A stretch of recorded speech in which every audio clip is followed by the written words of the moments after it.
Greetings. Thank you for joining us. I see we're coming on in here. I hope everyone received the 2 Zoom access emails, or you're able to join on the phone. Thank you. I'm Allison Jones-Turner from Source Booksellers. We're a nonfiction bookstore in Detroit, Michigan. We are very excited to host this author event for Fear of Black Consciousness. We've been celebrating it since its release date. And I'm gonna just do a little housekeeping for this Zoom in particular. Your questions are gonna go in the Q&A area. The chat is open, but you wanna make sure that your questions, if you want them to be answered, go in the Q&A. If you need closed caption, if that's something that you need, you'll see the CC little box, and under it, it says closed caption. And so you're going to put, click there, and then just decide how you want to see the captions. So I'm gonna get us ready for this evening. We're here for a conversation between Dr. Lewis R. Gordon and Amanda Alexander. And so just a little bit about them. Dr. Lewis R. Gordon is a Afro-Jewish philosopher, political thinker, educator, and musician. A jazz musician to my delight. He is a professor and head of philosophy at the philosophy department at the University of Connecticut in Stores, and I may have said that wrong. He has received accolades for his influential books and articles, many of which have been reprinted, translated all around the world. And it looks like this book is also traveling all around the world. And so Dr. Gordon will be in conversation with Amanda Alexander, a founding executive director of the Detroit Justice Center. She's a racial justice lawyer and historian who works alongside community-based movements to end mass incarceration, building thriving and inclusive cities. She has a JD from the Yale Law School. Her PhD is from Columbia, and her BA from Harvard. She regularly provides assistance and training to community organizations and government agencies working to promote successful reentry, community safety, and economic equity. And you'd want to make sure to check out her new podcast, Freedom Dreams. So I'm going to bring up our guest this evening.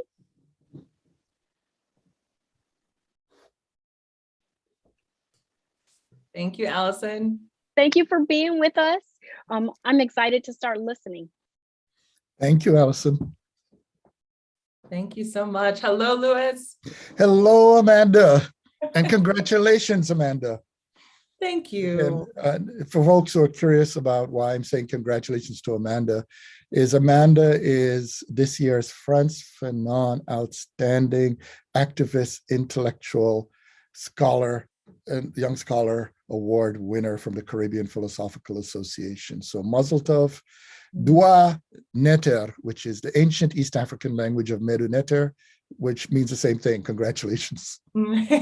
Thank you so much. I am just so humbled and honored by that recognition, particularly the fact that it's coming from people who I have respected and admired and learned from for decades now. So thank you so much. But mostly we're here to say congratulations to you on this incredible book. Thank you. I have been looking forward to this conversation for many weeks, a few months now, and I'm glad to finally be here with you. I want to go ahead and get us started. I'm going to give a brief introduction and a bit of grounding to ground us here in Detroit. And then we can move into a conversation. As Allison said, we'll be able to have time for Q&A at the end. So folks, please put your questions in the Q&A section and we'll be sure to get to them before we wrap up at 8. But Louis, it is so good to have you back in Detroit, even if only virtually. The last time we were together was in June 2019, when the James and Grace Lee Boggs Center, of which I'm a proud board member, was celebrating James Boggs's 100th birthday, and you joined us in Detroit as a speaker. That week we held teach-ins and block parties and dance parties to celebrate James's life, philosophy, and legacy. To some extent, today's conversation feels like a continuation of that vibe, since you engage with James Boggs's ideas at several points in your book. You bring in his thinking on cities, his thoughts on what it means to take political responsibility, and how we might fight for something larger than and beyond ourselves, recognizing that our movements for freedom are global and intergenerational. I want to begin with 2 things. So first, some gratitude and appreciation for this book that you have offered the world, and what it helps to understand, what helps us to understand and to do. And second, I want to ground us in our conversation in the city of Detroit. So first, the gratitude. As I understand it, you started a version of this book years ago, and I know that you've been with these ideas for a very long time. And yet this book speaks precisely to the moment that we're in. You help us understand the COVID-19 pandemic, police violence, and this latest wave of social movements and repression in the context of the past 5 years and the past 5 centuries, and even longer than that. Your book weaves in history, linguistics, film interpretation with an incredible reading of Jordan Peele's Get Out, music, memory, mythology, and more. Your sources and frameworks are so wide-ranging because your task is so ambitious: to understand the contours of society and how we make meaning, to tell the history of anti-Black racism, and always to orient us toward liberation. In that orientation, your book belongs to the radical visionary organizing tradition, which James Boggs furthered so powerfully in his lifetime. You offer us tools to ask better questions of ourselves, like how might we become agents of change? How can we expand our options? And as you put it, build productive and life-affirming institutions of empowerment. I'm grateful for this book and for the opportunity to discuss it here in Detroit. Detroit is a place ravaged by neoliberal capitalism. For decades, Detroiters have experienced an extreme retraction of the state in terms of its positive social welfare functions. So things such as providing quality education, reliable electricity, access to water without the threat of shutoffs for inability to pay. And yet at the same time, Detroiters have experienced an expansion of the arm of the state that criminalizes, polices, prosecutes, and cages people, predominantly poor, Black, brown, and Indigenous people, disabled people, and queer and trans people. Your definition of a managed urban center that divides people into citizens and criminals comes to mind. And Detroit is also home to some of the most visionary organizing on the planet. In the face of devastation, Detroiters, often under the leadership of Black women organizers, have created life-affirming institutions in the form of urban farms and Black food sovereignty networks, worker-owned cooperatives, time banks and free stores, community safety teams, and more. In that sense, Detroit is a place of flourishing Black consciousness, full of people who have taken political responsibility for transforming the world. So it's a rather perfect place to be having this conversation tonight about your extraordinary book. You offer so many ideas that I think organizers in Detroit and elsewhere will find useful. So I'm excited to dig into them together now. So my first question, Louis, is why this book right now? Why was it important to you to frame our political discussions in this moment as a fear of Black consciousness? Well, first, thank you for that wonderful outline of the context and the importance of Detroit. and why I'm so delighted and happy for us to be speaking here. Detroit is a paradox. Every effort to beat down Detroit, to beat down the people in Detroit, is met not with nihilism, despair, and or what some people like these days, pessimism, but a resolute resilience. The understanding that at the end of the day, we could talk all we'd like about these issues. At a certain point, it's what you're going to do. Just what are we going to do? And it's wonderful to move through a city where there are people who, in every crack, every area, every wall, find a way to do something, find a way to make a flower grow. And that is something really inspiring. And if we connect to the question of why now, because right now, we're dealing with an assault on reality, an assault on truth, and an assault on democracy, and a failure to understand how they're intertwined. There are people who'd like, when we talk about Black consciousness, the one with the little b, I may talk about two different kinds, to be the one that's completely governed by the negative imposition of what is constructed from an anti-Black, colonialist, misogynist society. But what a lot of people don't realize is that at the core, what is being done with those things is an assault on the dignity of the human being. You know, Fanon said that we forget that what colonialism has done is attempt to murder humanity. And a lot of people don't understand that that murder is not simply the question of what's done to people of color, but there's something when we try to make some people imagine they're above humanity, that is also a form of dehumanization. So in effect, the effort to construct white people as gods, or any people as gods, is also an assault on humanity. But then there's the capital B Black consciousness. I love how in your summary, you brought that point out about what goes on in Detroit. And many places I bring it up in the book. I talk about it all the way from, as you know, from Detroit to Johannesburg, to all the way through to parts of Australia, to parts to, if we're talking about Trivandrum or Kerala, India, parts of Kerala, India, through from Kingston, Jamaica, the Bronx, New York, etc. And what a lot of people don't realize is that part of facing reality is facing our humanity. Part of being a human being is a paradox. We're born human, but then we spend the rest of our lives trying to become human. And that becoming part, of course, is the social part. It's the part that where we realize we're not gods. We got to build a world together. And that spirit is there. And this is one of the reasons why, thank you to the Source Bookstore for us to have this conversation in the context of Detroit, a city I can't wait to come back to when I'm able to travel again from my bout with my struggles with long COVID. But one other part about the why now, I was asked to write this book 24 years ago. And I'd started, but then the editor asked me to write it, left where the publishing house he was at. And so I just went and did my other things. And I'm so glad I didn't write it 24 years ago. Because you see, that point I said about becoming, it's about growing. And although the formal arguments were there, the experience going through working with comrades and folks in South Africa, getting to know the folks all across the United States.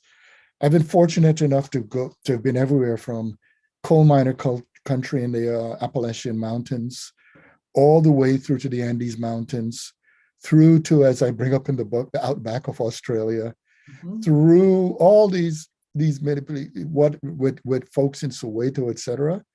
And the gravitas, the stuff that one learns along the way, and also the humility one develops by learning from others, that enabled this now to take on a form of urgency, because we're suffering from a form of not a toxicity that's born of an arrogance from individuals who think that the end of them is the end of the world. But they don't realize it's not about them. It's not about the immediate us. It's about us across history, about humanity. And so I'm so, there are these moments, there are times in life when you'd want to do something you didn't, and then you realize, thank God I didn't. Right. Because it ends up being right on time. Yeah, because it speaks now, because I would never, for instance, have understood the complexity of pandemics 24 years ago. I hope about that. But how do you mean? Well, because you see, there are a lot of people who want to talk about pandemics in a very isolated, biological way. But the truth of the matter is, there have been multiple pandemics, and there are social pandemics. The social pandemics attempt to break us away from our sociality, from our ability to connect with each other. For instance, I always mention, I don't like to use the word social distance. I prefer to use the word physical distance. You and I are in different cities right now. We're physically distant, but we're socially close. Yes. Not only because of the communication, the connectedness we have for each other, but for all those who are participating, that's the connectedness. But neoliberalism, colonialism, want us to forget our connectedness, because then we become individualized consumer drones who are completely manipulated by market forces. And how in the world can an individual stand up to a state apparatus or institutions of power? Right. But when we remember our sociality, our ability to build better institutions, then we could do that. And those institutions are not only governing institutions, but they're institutions like this bookstore or these books around me, right? These are ancestors and contemporaries, these ways that we can connect with each other. That is an element that if that is broken down, what is produced is vulnerability. Colonialism, as I analyze it, is a pandemic. Racism, a pandemic. Genocidal practices, pandemics. The production of vulnerability that leads to refugees, that leads to the very notion of an illegal person. I mean, a person should never be illegal. We are each other's keepers, so to speak. We're the custodians of life and dignity on this planet. And within that framework, then, what we have to understand is it's precisely the events over the past 5 years that radicalized the vulnerabilities that made what would have been a minor virus contained in a certain place, transformed into devastation across the planet on many levels. Yes. All the pandemics we suffer from are actually human created, including climate change. And when we fail to understand it, that connectedness across pandemics, you see, that effort to isolate us in such a way that we're all vulnerable, that's a connecting thread. And that's something I would never have realized 24 years ago. Right. But it's something that is a eureka moment, an awakening, an understanding, because one of the things you learn in a pandemic, we all learn right now, and you probably experienced this, Amanda, our planet is tiny. Yeah. It's so tiny. I mean, our ancestors had to deal sometimes 3-4 years to go around it. These days, if it's going to take you more than 24 hours, you're pissed. Yeah. Yep. And we can communicate with each other right now, anywhere in this planet. And what we know right now in our tiny little blue dot, as Carl Sagan said it, is that a sneeze anywhere can lead to a cough everywhere. Yes. Yeah. Louis, I appreciated throughout the book, you are very consistent about trying to shift us away from this idea of things being moral and instead having it be political. You have this chapter on privilege, luxury, and license that I found particularly useful. You're helping us to get out of this dead end of white guilt or white privilege. And it made me think of some work that Tawana Petty, who is a longtime board member at the Boggs Center, who you know, she had a book a few years ago where she was really exposing the scarcity mindset behind ideas of white privilege. So I'm hoping that you can talk about this distinction between privilege and license. Sure. Well, first of all, liberalism, neoliberalism, and also white narcissism love actually the term privilege, even though they may complain about it, because it recenters them in such a way that it treats them as if everything is in their control. That's why often when we talk about racism, there are people, usually white people, who take it personally. It's just like often when one talks about sexism, there are men who take it personally, but that's narcissistic. If you take it personally, it becomes all about you or all about me when there's a problem that we share. And the issue isn't who are the good or the moral white people versus the bad ones. There are people out there who may meet those categories. But the problem with moralism, right, is that when you have a moralistic argument, at the end, if somebody just says, okay, I'll be more moral, then you both go home. And if it's a white person we're talking about, that person goes home to all of the structural resources supporting whiteness. Mm-hmm. And the black person may feel a sense of satisfaction that that white person now feels bad, but it goes home to all the squalor that's imposed upon blackness. However, it gets deeper than simply that. You see, if you look at the things that we talk about as privileges, what becomes absurd is when we begin to list them, it gets weird. Mm-hmm. It really gets weird to talk about, for instance, having access to good schools, clean water, which is no joke in Michigan these days, right? No joke. When we talk about being treated fairly by a criminal justice system, when we talk about, good education throughout, food, shelter, once you begin to unpack a lot of the things people talk about as white privilege, this is one of the profound injustices of liberalism and neoliberalism. Those things are rights. The issue isn't that whites have them. The issue is that they're being kept away from other people. Yes. It'll be absurd to tell anybody who has those things they should give them up. Disavow their privilege of housing, or yeah. And in fact, it's so bad. I remember in South Africa, I came across Black women from really the poorest townships who finally got a scholarship to university, who were being made to feel guilty about their privilege of being in a university. Mm-hmm. That's absurd. Mm-hmm. And here's the thing I began to dissect. The word privilege doesn't work with certain concepts, okay? And distinguish that from luxury. For instance, luxuries are things you could get rid of and you're perfectly fine. But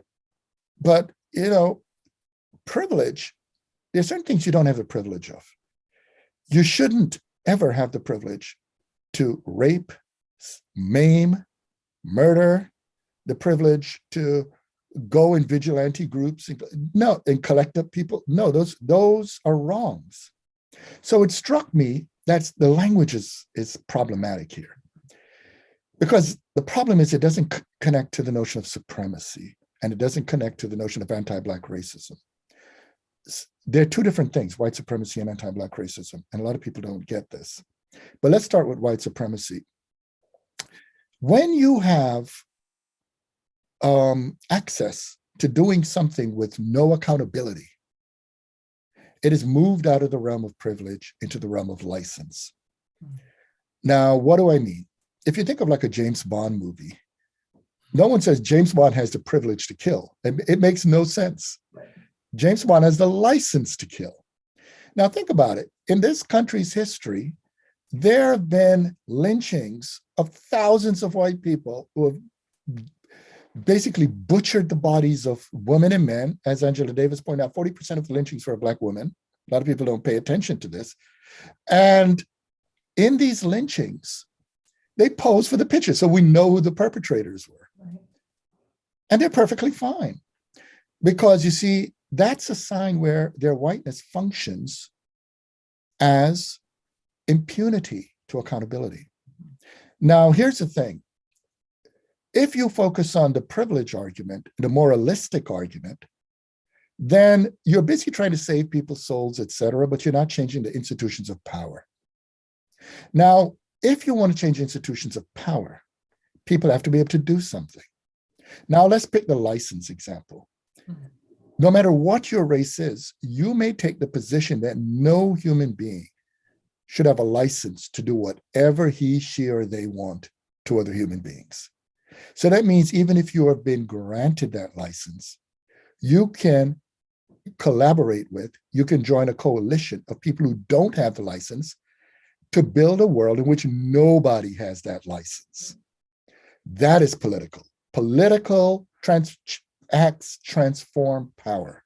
And that's something we can do together. What's the point of talking to white people if there's nothing white people can do? Right. So the fact of the matter is we need to have political solutions to political problems, and the license analysis connect to things that nobody should have. But at the same time, in a critique of license, we can get to the things that everybody should have. Everybody should have the things we're now calling privileges. But now we need a more accurate language of talking about rights. We need to ask, what in the world turned rights into privileges? That's bizarre. Now, neoliberalism would love that. One of the things I often say to my students is, we live in a country where people say you're born with a right to life. But then we have a contradiction. Then we say, now you got to earn a living. Right. This is what Jimmy Boggs was being critical of. Yeah. We have all this surplus. There's so much people could do. And it demeans their dignity to do this. We should have something where we could deal with what actual rights are. Yes. So we need more precise language, but that's a hint of it. Ultimately, it's about what we should be able to do. And I think what we need to understand is racism produces license, and whether it's white supremacy or anti-Black racism. And the reason I say that is a distinction is because if you could get rid of white supremacy, but still have anti-Black racism, and a lot of people don't realize that, because anti-Black racism is the position that Black people are inferior. So all the people, either who are not Black or even some of the Black people, could just say Black people are inferior, and you create institutions that block Black people from access to things for which all human beings should have a right. So we have a double task at hand, but ultimately it's a political task of fighting to transform institutions of power that would take the form that would enable people to live lives of dignity, freedom, respect, and flourishing. Thank you, Louis. And I'm seeing a couple of questions coming into the chat already, so we will get to those in a few minutes. I'm going to ask another question, but please keep those coming into the Q&A section, folks. So at the Detroit Justice Center, we talk a lot about building a just city. It's one of the things that we focus on, and thinking about not just what are we tearing down in terms of policing and criminalization and jails, but also what is affirmative vision of what we're building up or working towards. So idea of a just city. So I found your discussion of cities really insightful. You wrote that many places are mislabeled as cities when they're really urban centers that are managed places of consumption. And I think that this will resonate with many of us in Detroit. You write that many places mislabeled as cities have become urban places of entertainment for suburban whites. Younger whites armed with capital play in such places until they decide to raise families, at which point they take their white capital elsewhere, namely to the suburbs. Can you talk about the distinction between cities and managed urban centers, and what's at stake in that distinction politically? Sure. The point I just made about politics connects to citizenship. But the mistake people make is they think you have the cities and then you put people in for citizenship. But what they fail to understand is that activities of citizenship produce cities. Now, when I say activities of citizenship, this connects to not only how we deal with institutions of power, but also how we deal with a complex question. For instance, you brought up the question of justice. But you notice I do a lot of etymological or analyses of language and their origins. And I also argue that there's another concept we need to have as well, along with justice. And this is something that goes all the way back to ancient East Africa, and the concept of Ma'at. And that is the notion of health. Ma'at means not only justice, and interesting, the goddess Ma'at was the one with the scales. The European side of the Mediterranean then made her a white woman with scales, but Ma'at also, the link to her term was also breath, life. You see what I'm getting at? So, and the problem is we live in Euromodern capitalism and colonialism. Justice has been denuded of its life-giving element.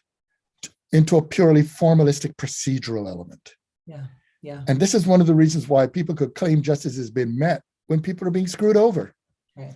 Right. So one of the things we need to do is to bring that connection back in. And so if we get to the question of cities, citizens must be empowered. If you take empowerment out of the people in the urban space, then which is pretty much the project of urban policing. Mm-hmm, mm-hmm. What happens is that they're now basically managed. And the example I give as anecdotal or a great example of this is Disney World. Right. I mean, Disney World is a perfectly managed semi-urban center. Yep. Yep. And as long as you consume, you are in a totalitarian state called Disney World. Yep. And they're good at it. They're really good at it. But here's the problem, all right? The problem with it, of course, is you lose a voice, a say. Disney World is not democratic. Right. Citizenship is fundamentally democratic. It is the activities through which one can embody and mature and flourish as an agent over with political responsibility for one's environment. And so within that framework, if we look very carefully in the history of urbanization, particularly in the United States, when they were majority white, there was a state support of citizenship. As they became more brown and black, and within them, there were pockets of blocked working class groups to have access to citizenship, but through processes of unionization and other efforts, citizenship was clearly stated in terms of shared responsibility for power. Yeah. Okay, but what began to happen is the commitment of a society that's against the meeting of two terms, the word Black and the word power. A society committed to keeping those apart meant that if Blacks are in urban centers, the expectation is for Black and brown people to be in urban centers without power. Yeah. But you need power for citizenship. So the task then is to bring together power, Black, brown, and to remember the capital B Black is actually a form of agency that's really dealing with the humanity of Black people. And so one of the things I've argued is that this point about citizenship links to, and you notice I link it to Black Lives Matter. Yeah. A lot of people think Black Lives Matter is a particularity, but that's the small b view. What Black Lives Matter is about is actual democracy. Mm-hmm. It's to argue that you cannot claim to be a democracy if your resources of power are designed to disempower communities of people. The mechanisms of social functioning should be designed to empower communities to be able to contribute to what they have to offer for the overall welfare and flourishing of everyone. So democracy, humanization are there, but the crucial thing is in a society committed to disempowerment in the form of blocking Blackness, one has to unlock the potential of Blackness in order to open the potential of democracy. Yeah, so I'm especially appreciating at the beginning, you were talking about the relationship between justice and health, and kind of thinking about justice beyond this idea of proceduralism. And, I think that we think of it much more as, cities in which communities have the capacity to care for each other. Political communities writ large, and where there would be investment of our resources into things like health, healthcare, mental health supports, and away from the things that criminalize and really hold back people's possibilities. I'm going to move us to our first question from the audience. This is from Rudy. He asked, throughout the book, Professor Gordon uses the term non-white. I wonder why he chose this term. I'm thinking of Biko's critical definition of non-white, being Blacks who aspire to whiteness despite it being unattainable. In this light, non-white can be something of a slur and certainly represents a great gulf with the politically Black. And he says, and Rudy says, thanks for the excellent work. Thank you, Rudy. And thanks for the question. Part of the work is to analyze problematic terms. So I use non-white in contexts in which I'm trying to point out and problematize the way we use white and the way we use also the technical term is semiological, but to put it differently, if we pick an example of a game, okay, what liberalism, neoliberalism, and forms of neoconservatism try to do. Neoconservatism is a little different because neoconservatism recognizes groups. It just takes the position that they're superior and inferior groups. But liberalism doesn't want to recognize groups. It wants to see only individuals. But here's the problem. If you have a certain game that has rules that say only certain people could play it, if you try to let certain people in, the rules are going to rewrite them into those other people. So it means, for instance, if you have a game where certain women come in, but the game is designed for only men, the woman comes in as a tentative male or a tentative man. And there's this form of way in which people who are not white are expected to come in as tentative whites, but it creates this problem in which it maintains the actual system designed to exclude the majority of those groups.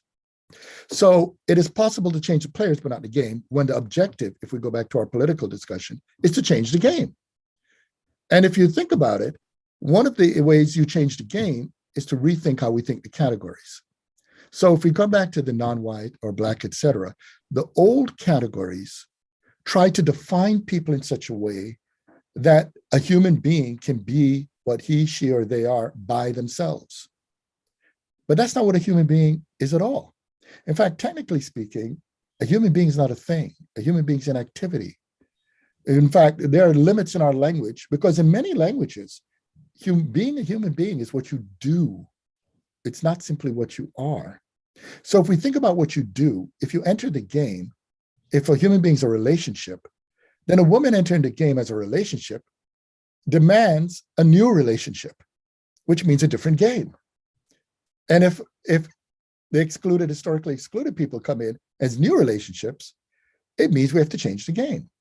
So within the framework of that question then, the point was to analyze the slurred element. And yes, I do bring up Biko, and there are others I could bring up, but as we know, but in this context, I have to give a shout out to Chobani Magani, who talks about this beautifully from South Africa. He also writes on Black consciousness in a powerful, beautiful way. And the idea is to understand Black consciousness as not a thing, but a form of committed activity. Mm-hmm. And this is the part, because a lot of people think this is about morphology. But as we know, if you're committed to a game of anti-Blackness, even if you got rid of the people whom we call dark skin or brown skin today, human beings will find a way to create new kind of people who represent Blacks. It just would be. So it's just like with misogyny. Misogyny can happen even if there weren't people anatomically whom we call female today. You can maintain it. So it was meant to bring out the nuance of trying to understand a more rich way and more active way of understanding what this human being is that we're fighting for when we're trying to transform the world into something better. Thank you. Dwayne has a question. Dwayne asks, what is your opinion of Garveyism? UNIA, the Garveyites. Garveyism is very complicated, mainly because first we have to start with just Garvey himself, right? Garvey didn't just sit in one place. He traveled. The thing about Garvey's charisma, Garvey's commitment, was that Garvey began to take very seriously. Garvey was very serious about political responses to political problems. This is one of the reasons why at one point in his life, Garvey was on the most dangerous individual list in the UK. I mean, well, in the British Empire, in the US, all over the place, okay? So that's the political part. The thing that followed subsequently about Garveyism is what we have to understand is that anything created by human communities is never ultimately complete. It's never closed. Garveyism is a project. It's something in practice. And Garveyism grew out of stuff that we could also see, even though Garvey wasn't directly thinking so, in terms of some of the insights from Delaney. And it's a very important insight. And this is something many people miss. One of the things about being Black is that being Black is relational. You're always Black and something. The commitment about being white is to lie to yourself that you can be who you are without being in relationship with anything else. That's why whiteness has the notion of purity.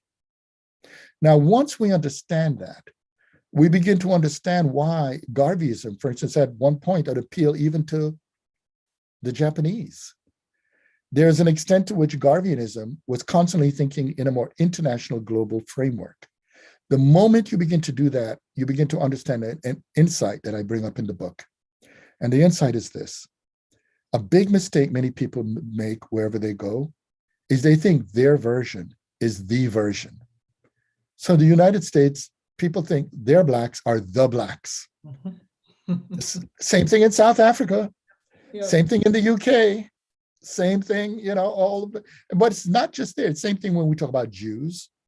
There are a lot of people who think American Jews are the Jews. American Jews are part of the Jewish world, but they're not the only Jews. I'm from Caribbean Jews. And the list goes on. And there are many ways in which, again, if you're in a gender binary system, you think you're a woman or the woman. But the fact of the matter is, you might be talking to another group of people about women and find out if they're in a world with 7 genders, they're talking about something a little different than a person in a binary framework would talk about it.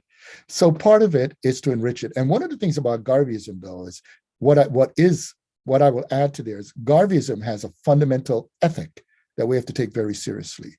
And this is one of the reasons why he had millions of followers and why elements of it continue to this day, all the way through to the fact that Malcolm X, right?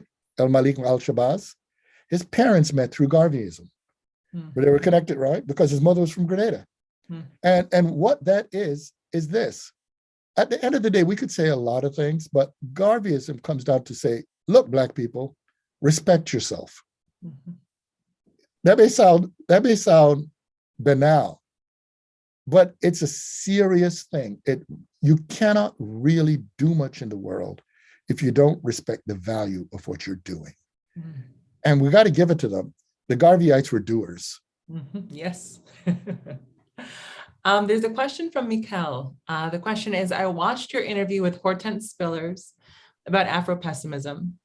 How can Black consciousness, with a capital B, incorporate the concerns of Afropessimism while simultaneously dreaming of and building a new world?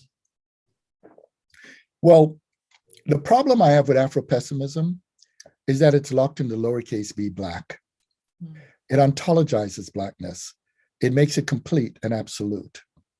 And what it does is it misses an important insight from Fanon. Remember when I said a human being is not properly a being?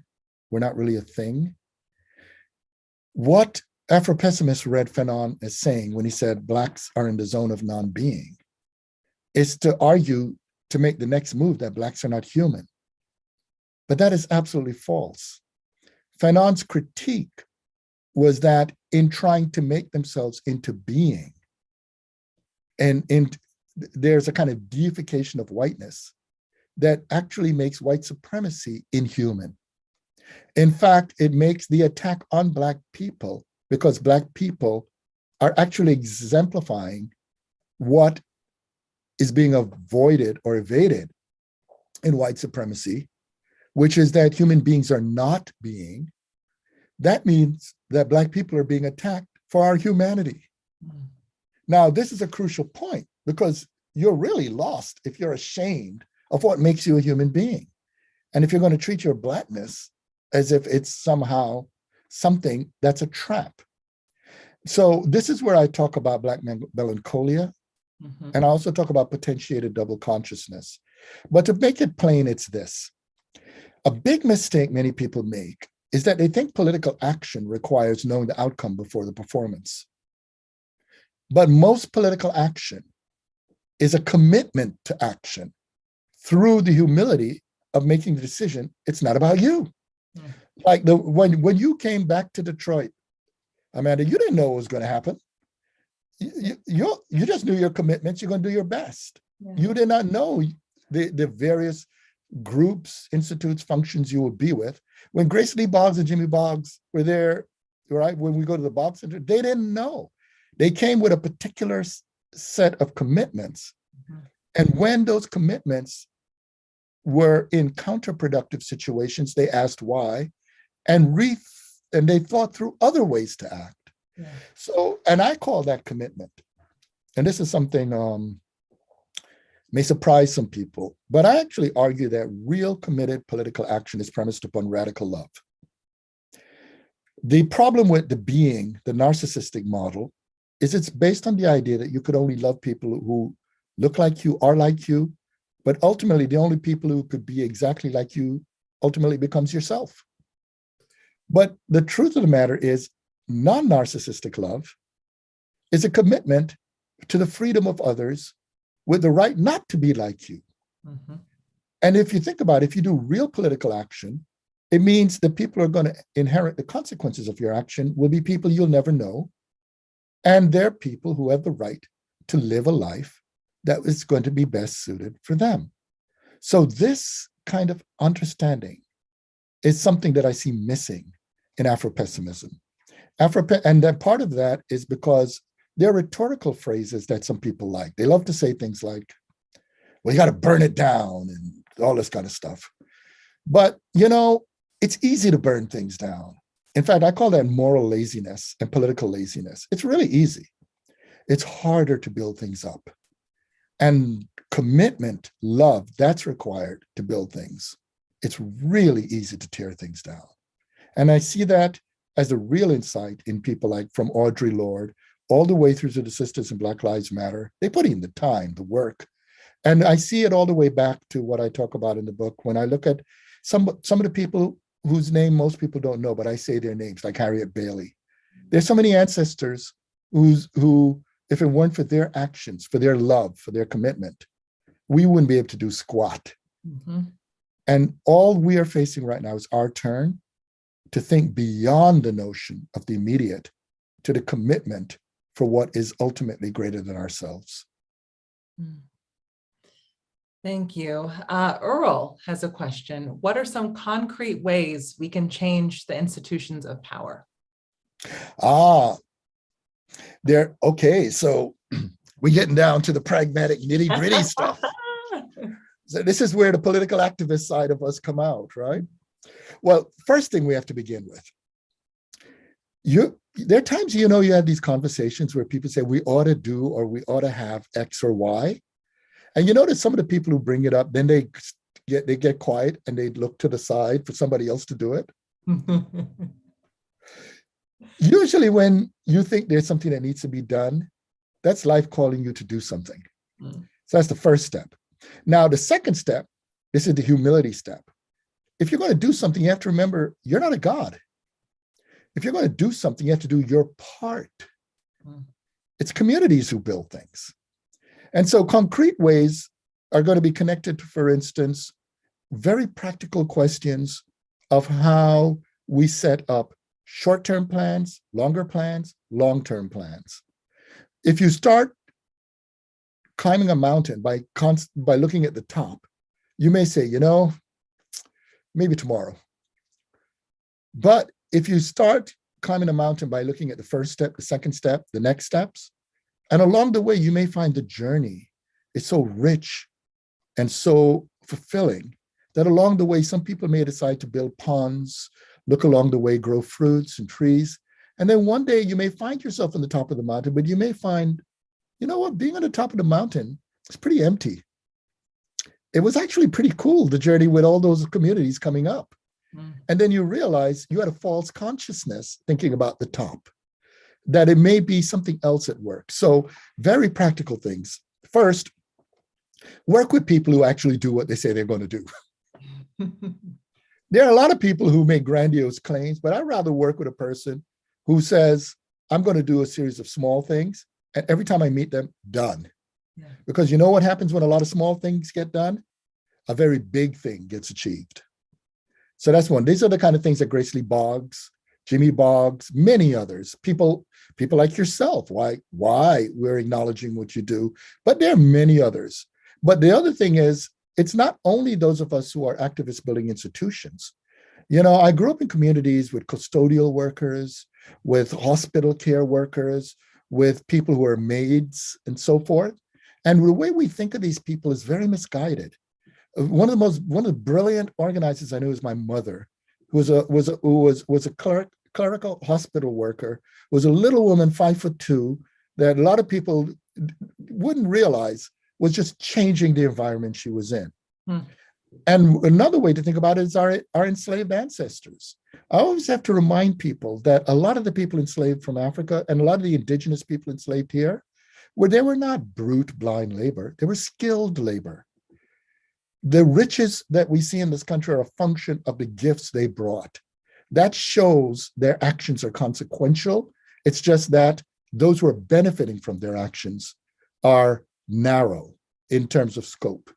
We need to understand that every generation can contribute, and we need to find out the very specific things we can do. And one final point, don't BS people. Really be truthful to yourself about what you're committed to and say, this is what I can do. Everybody can have something she, he, or they are excellent at, good at, okay at. And sometimes you need a lot of okays to get things done. And sometimes the excellent is what you need in leadership. And the good is what you need to make sure things get better. In other words, don't look at yourself in narrow binary, this versus that term. Look at yourself in a multidimensional way of having many ways, many things to bring to build institutions. And I could tell you, every institution that I played a role in building, I could tell you over and over again, I noticed something.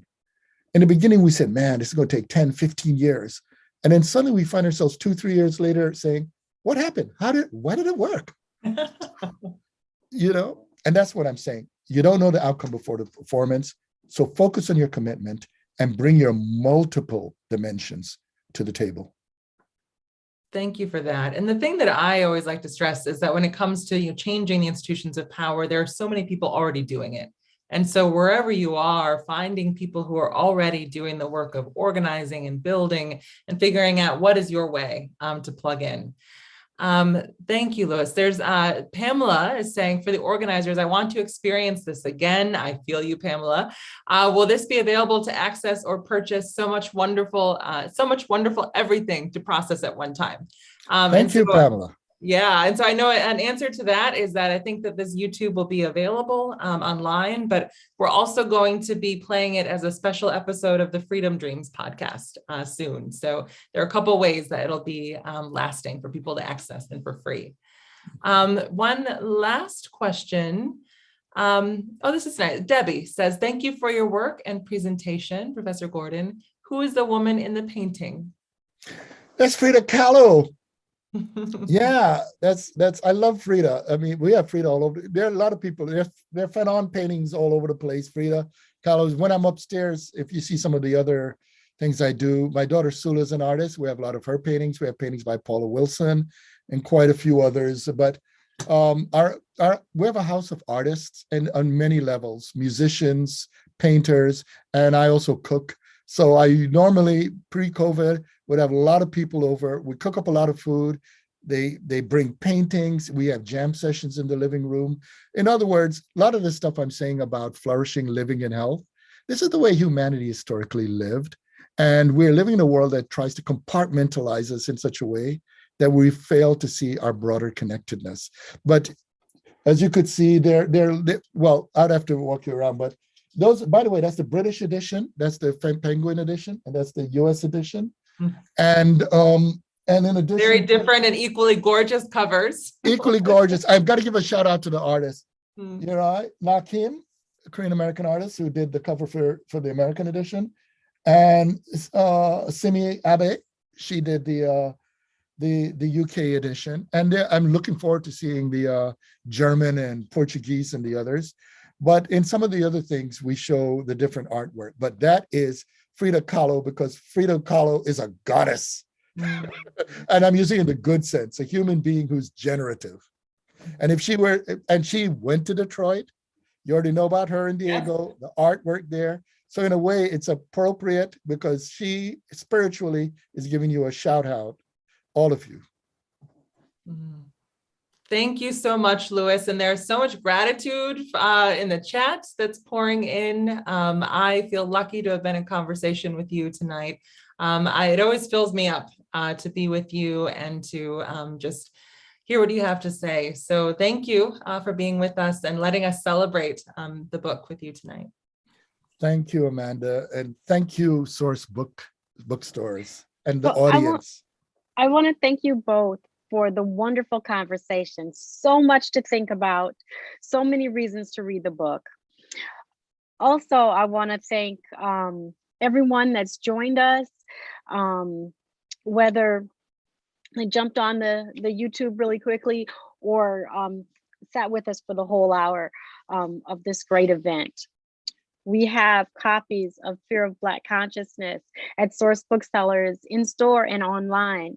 And I'm sure that you can get a copy of this from any independent bookstore that that may be close to you. So thank you for helping us celebrate this book. And we'll be doing that. We'll continue doing that in the store. We're going to be listening for the Freedom Dreams podcast. And thank you, everyone, and have a wonderful night. Thank you, Allison. Thank Any you. last words? Source. Sure. The last word to everybody is basically, I wish you health, safety, love, and despite the difficult times, joy. Remember your humanity. Ultimately, life is worth living. Live it with joy, beauty, and resilience. Yes, Amanda? to that. Yes to that. Bravo. Thank you so much. One more book, look. Thank you. Have a good evening, Thank you. everyone. Thank you.